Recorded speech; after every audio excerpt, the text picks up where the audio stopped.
You're listening to Sox in the Basement, a production of the Broadcast Basement Limited, where every show is 30 minutes of good and comes from a basement bar on the south side of Chicago. Pull up a stool, pour a cold one, and join us right now for Sox in the Basement. Heard everywhere podcasts can be found, and always at soxinthebasement.com. And bellying up to the 9-foot homemade oak bar. Pour yourself a cold one. My name is Chris. His name is Ed. Sox in the Basement. 30 minutes of Sox for fans, by fans. And it's all brought to you by Family Waterproofing Solutions. For bowing walls, window wells, foundation and crack repair. You got gutter cleaning, crawl space encapsulation, anything to keep water away from your home. Protect your foundation and feel secure. They're family veteran owned and operated since they started in 2013. Call them 24/7 at 708-330-4466. See what a difference a family makes at familydry.com. All right, my friend, I have an exercise today as we come out of this ridiculous weekend in which the White Sox were so close, Ed, to being 2 games under 500. So close to losing both games to the Cubs. There was a point where we were at the lake cottage where I came into the bar area that my dad's got set up in there, and I'm like, where's the game? He's like, I got disgusted, I turned it off. I'm like, what? He goes, they lost. That's how my dad saw it in the 9th inning. He just flipped off the TV. It was just done. He told me they lost.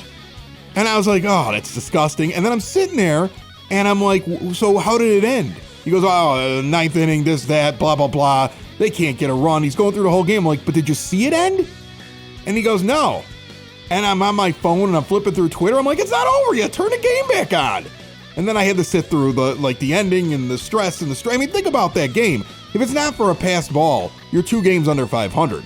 Another Joe McEwing send, which was just absurd. And only because the throw is so offline, it's up the first base line. The catcher caught the ball and ran 3 steps back to home plate and almost got the runner. I mean, everything had to go right there. You're 2 games under 500. This team is excruciating to watch. Yeah, they are, but it does kind of... I don't know. I don't want to say the word disturbs me, but it's kind of something where I'm trying to wrap my head, though, around where Sox fans are. I mean, I understand it's Memorial Day weekend. It is the Cubs. This is the time of year when teams kind of are what they are, and this team has been frustrating to watch. They've been up, they've been down. They've been basically mediocre the entire season. But still, I mean, I feel like everybody's gotten to this point where they just assume that unless they go off early on in the game and are up like 25 runs to -7 or something like that, like something impossible has happened, everybody just assumes at this point that the Sox are going to lose, even though, I mean, they're a 500 team. So it's not like they're not terrible. They're just not what we expected them to be. So I get where he's coming from, but I also made the point too. I was talking to someone about it, and they kind of asked, I said, well, did you watch the whole game? And I said, no, I was doing this, that, and the other thing. I said, I picked it up in the 8th inning. And so I ended up watching this incredibly long game through the extra innings. And the whole time I'm sitting there thinking, I'm like, I do think that the team could find a way to lose this thing. But I also have faith that this version of the Cubs can also find a way to lose games, and they found a way to lose more than the Sox have. So we'll play the percentages and see how this thing turns out.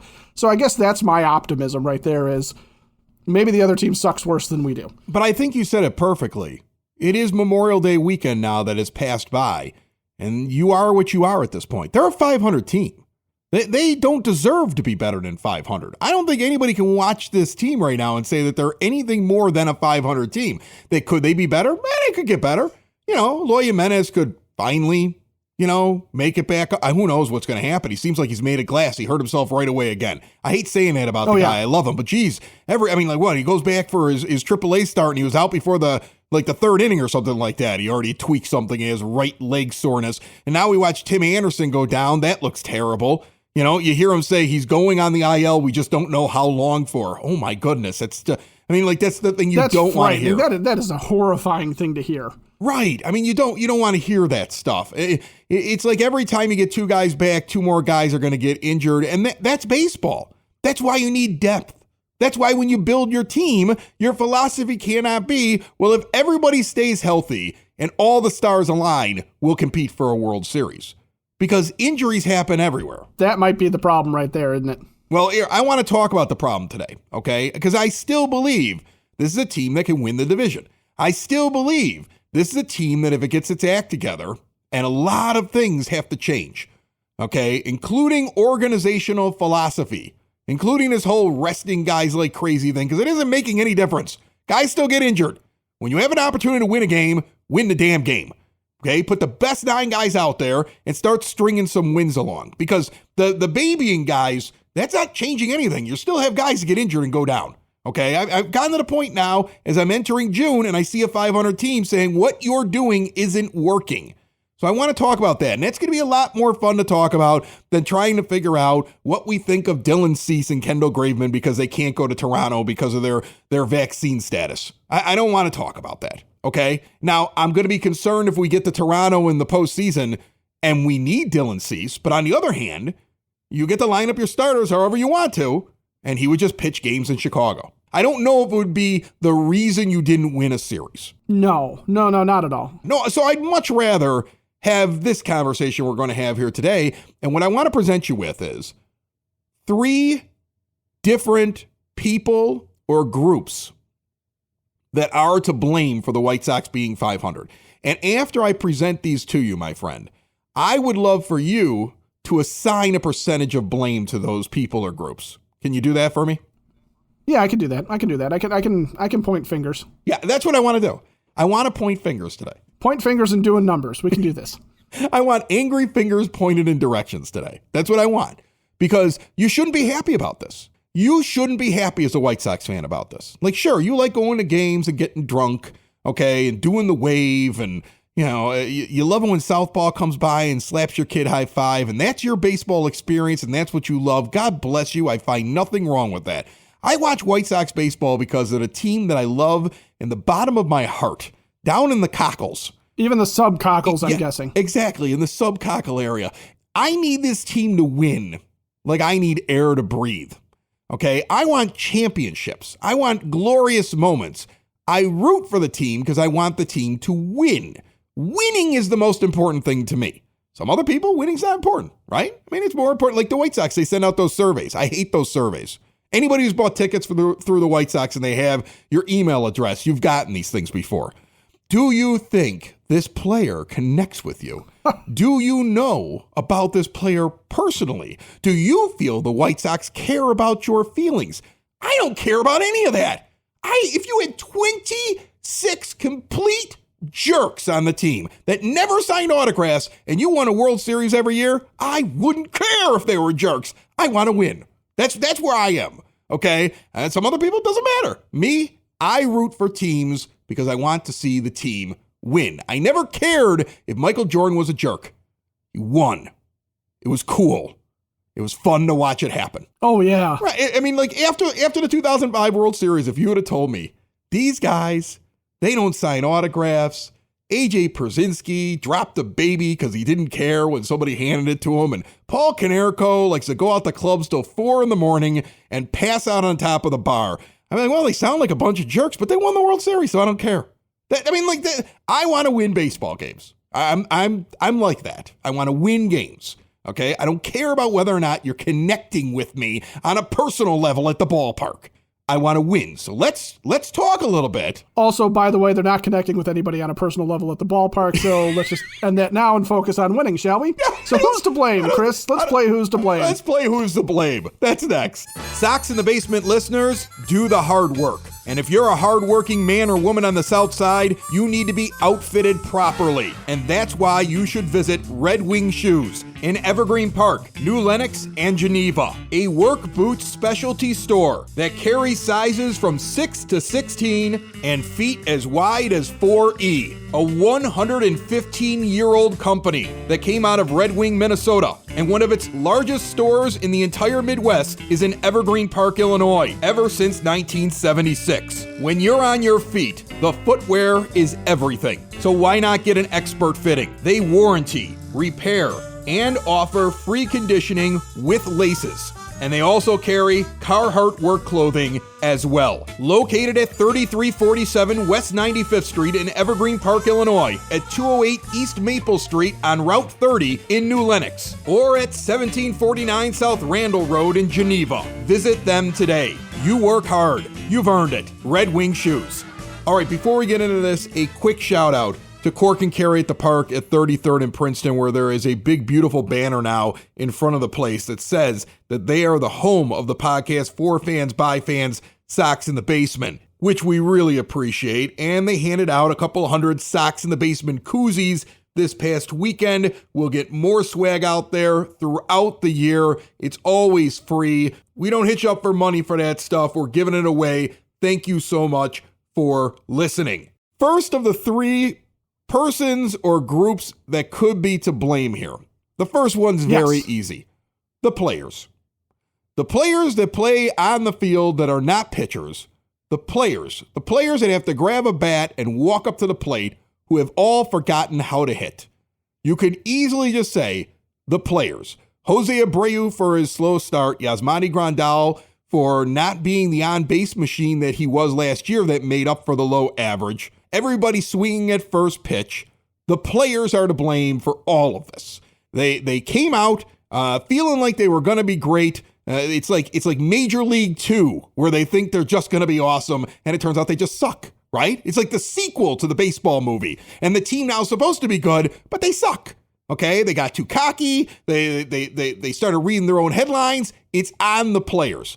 I'm going to have you rank these things and give a percentage, but how much of it, just in your gut feeling, do you feel is the players right now? So you're just really limiting it to the position players. You're not talking about the starters in the bullpen. You're just talking about 1 through 9 and the bench guys. And so I wouldn't blame the pitchers as much, because Dallas Keuchel was going to be on the team no matter what because of the money that he spent. The team did release him by June.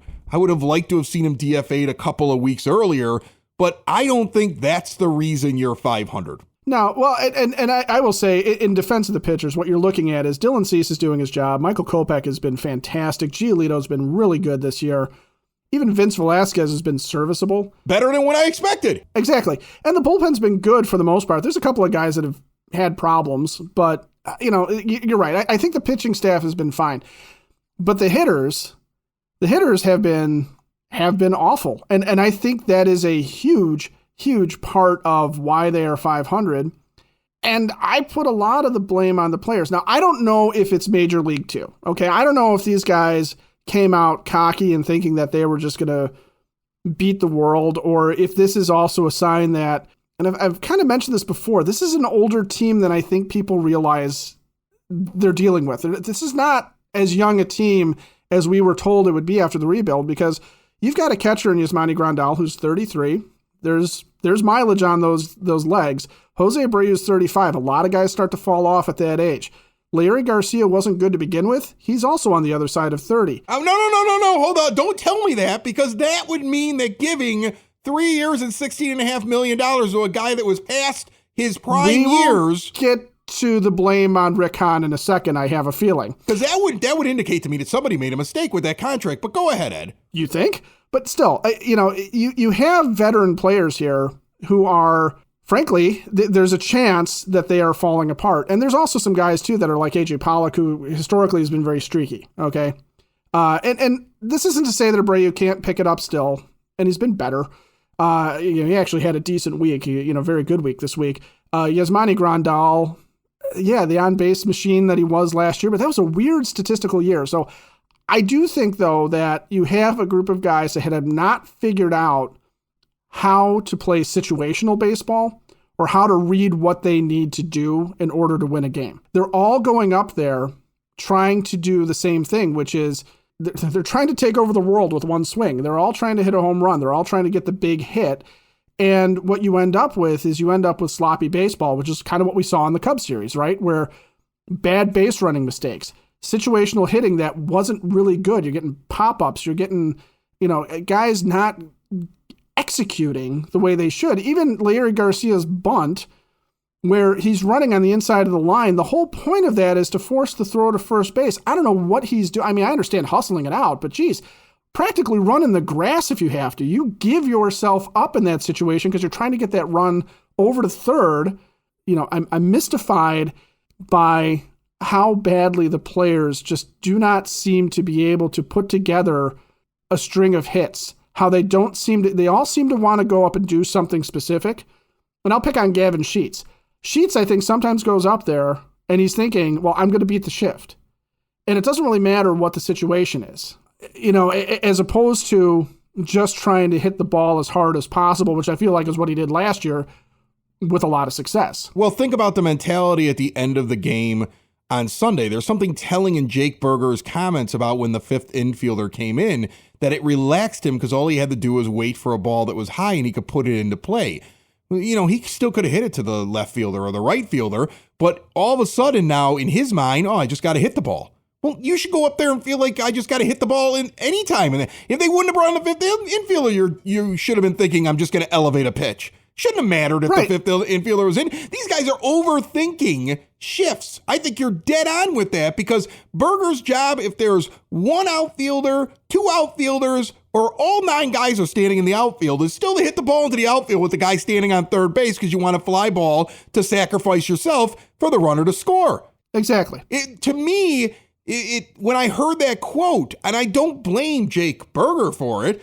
Actually, Berger's one of the few guys who seems to be doing okay here. Right, but there's something in the philosophy of these guys keep looking at the shift, and in reality, they should just be going up there saying, I'm going to try to get a hit, and if they catch it, they catch it. I'm going to come back up and work on contact and driving the ball and try. I mean, if you want to move a ball over to the right side of the field because you want to advance the runner from second to home and you see a little bit of a hole, fine. But I think there's a lot of overthinking on the shift. Let's get to the next group here. I don't want to stick on this too long. The next group, this is a group here. And this is not only the coaching staff, but Tony La Russa. And if you're going to say Tony La Russa and the coaching staff, this group also includes the owner of the team. 4 decades he's had this team. He's only had 1 pennant. Okay, for all the people who sit there and tell me what a great owner he is. Okay, I don't count basketball.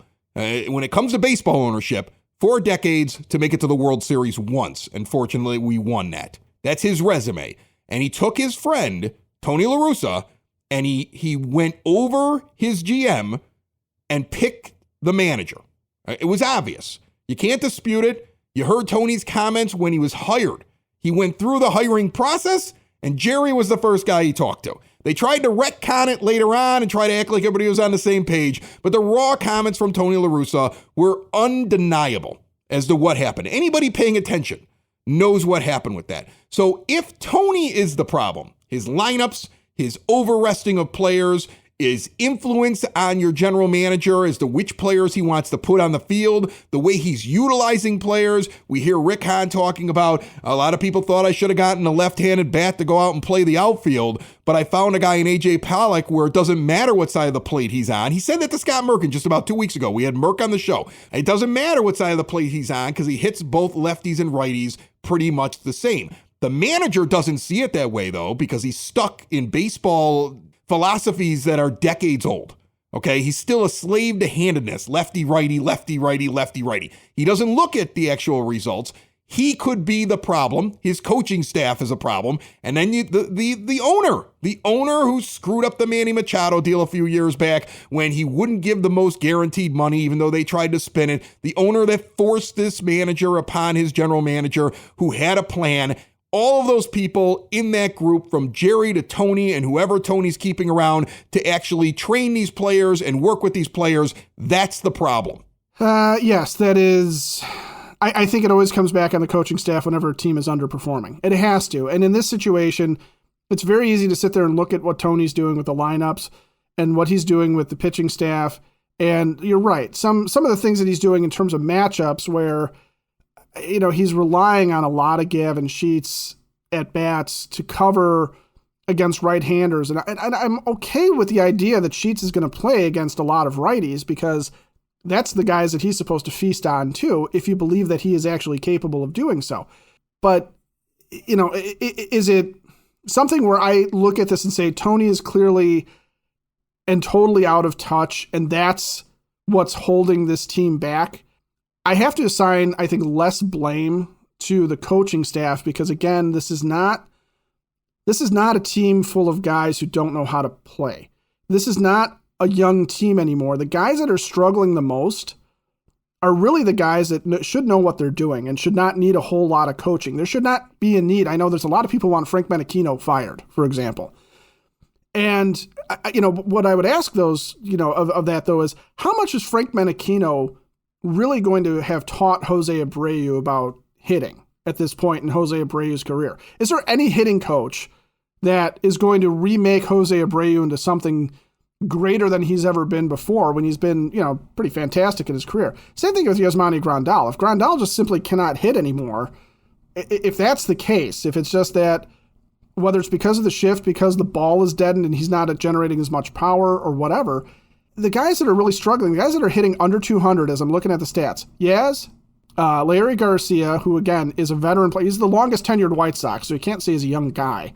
And then you get down to Josh Harrison, who is also a veteran player, and Reese McGuire, who is a guy that can't hit, and then Yohan Moncada, who I think is more injured than anybody ever knows. Talk about a guy made of glass. There's another one. But the guys that are really scuffling along, even A.J. Pollock, I'll throw him in there at 216, the guys that are really scuffling along, with the exception of maybe Gavin Sheets, you're really talking about the veterans. And so I think Tony messing with the lineups has been more him trying to find one that actually scores runs or a group of guys that understand how to hit behind each other. I'm not sure at this point if it's Tony doesn't understand why the players are playing so poorly and can't figure out what buttons to push because everything that should be working in his mind isn't, or if it's something where he's really the problem. Now, on to Jerry and forcing this coaching staff on Rick Hahn and, the long-term complaints that Sox fans have had about Jerry's tight-fistedness and inability to get that guy or inability to give Rick Hahn the money to get that guy, whoever it is, Machado, whoever it is, I think that's fair game at this point. Like you said, 4 decades, 1 pennant.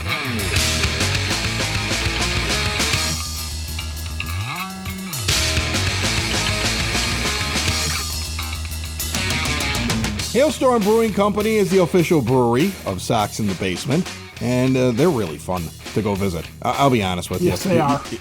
You walk in there and they have this ridiculous menu of just all these beers that they're producing there. They've got a brand new brewer there, Will Turner, that is upping their game. And he's got decades of experience, all kinds of breweries around Chicagoland and outside of Chicago. And now he's over there and he's making all the old favorites and he's adding some really good stuff to that menu. Big giant tap room, outdoor patio, fire pit for chilly evenings, live music on the weekends. Every time I'm in there on the weekends, there is a band playing and it's always good. Trivia nights, other fun events, and they have seasonal beers out for the summer, including their Strawberry Summer. It is a strawberry lemon kolsch. They have the Primo Mexican Lager, which is very good on a hot day, and the Big Beautiful Wheat. And also, they have a brand new beer that may be out by this week. If I remember my timeline correctly, it's called Morley. It celebrates Mokina, Orland, and Tinley, that area there. It's an American brown ale. It is a hoppier take on the English brown. Learn more on their Facebook page at Hailstorm Brewing Company. Check out all their information at hailstormbrewing.com. But get over to Tinley Park, 8060 186th Street, right off of 80th Avenue, and visit Hailstorm Brewing Company today. And they may still have some Sox in the Basement swag there that I left, I want to say about a week or so ago. I saw people tweeting that they had picked it up. There might be some stuff still there, and I'll go drop it off next time I'm in the Tinley area. I'll replenish them as well. The only other person that could be to blame here is the architect of the team, which is Rick Hahn. You have had an issue at second base for a long damn time. It was the number one problem. It was the problem that everybody knew you had. And you have a subpar defensive player who doesn't do anything very well, who's replacement level in Larry Garcia, and you have a guy who can't hit but plays defense pretty good in Josh Harrison. But it shows that you just can't fix some of these problems. And I sit around and I say, well, how many years do you get to fix some of the problems that have been sitting on this team? How much of this, Ed, is on Rick Hahn? He picks the personnel. He knows the budget. His team's 500 coming out of Memorial Day weekend. You could tell he's pissed because he probably wanted to move on from Dallas Keuchel weeks ago. Okay, that was a guy in a press conference who was like, yep, he's gone. And in the back of his mind, there's other guys he wants to get rid of as well.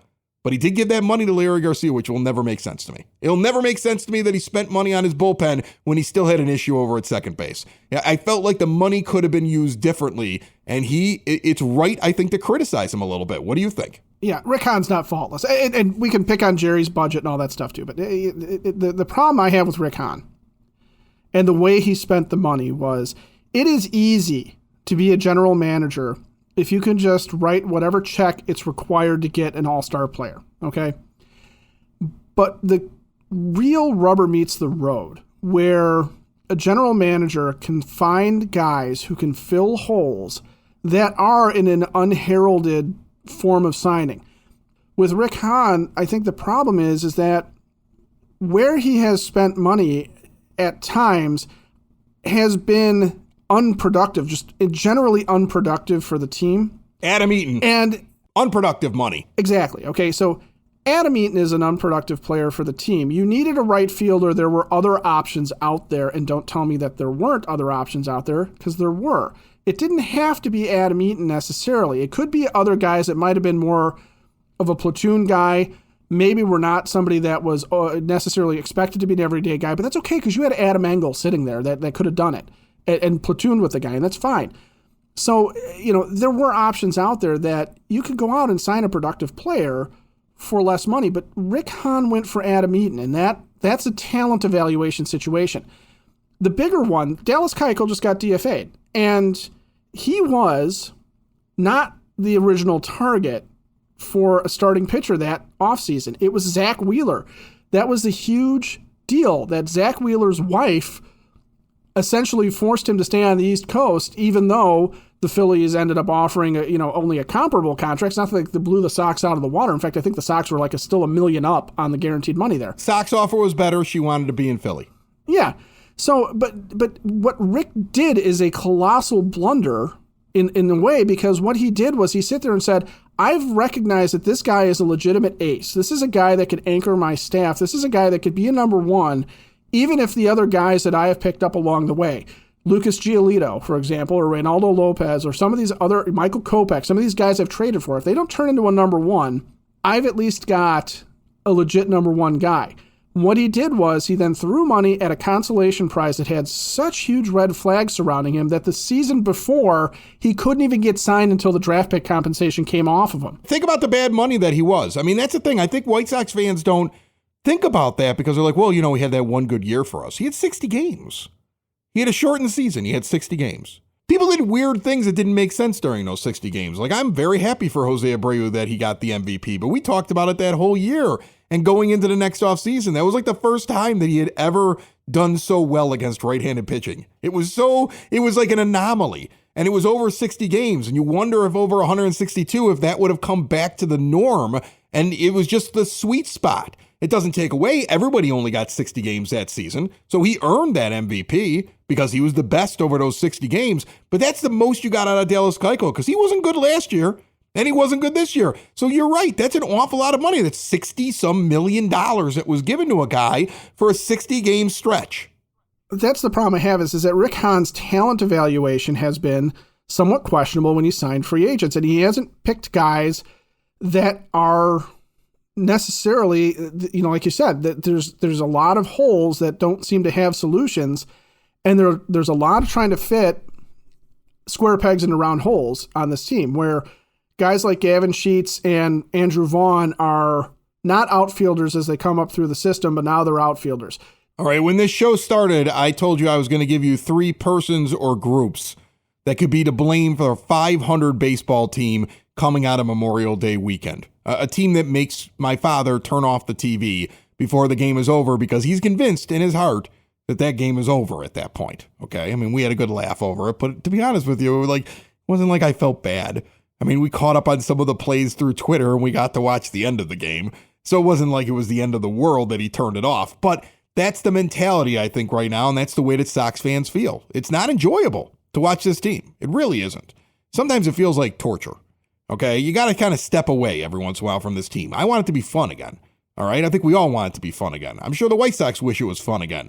But whose fault is it? Instead of assigning blame like 40% is Rick Hahn's fault and 30% is Tony's fault and 30% are the players or whatever you want to do, I came up with something else here as you were talking.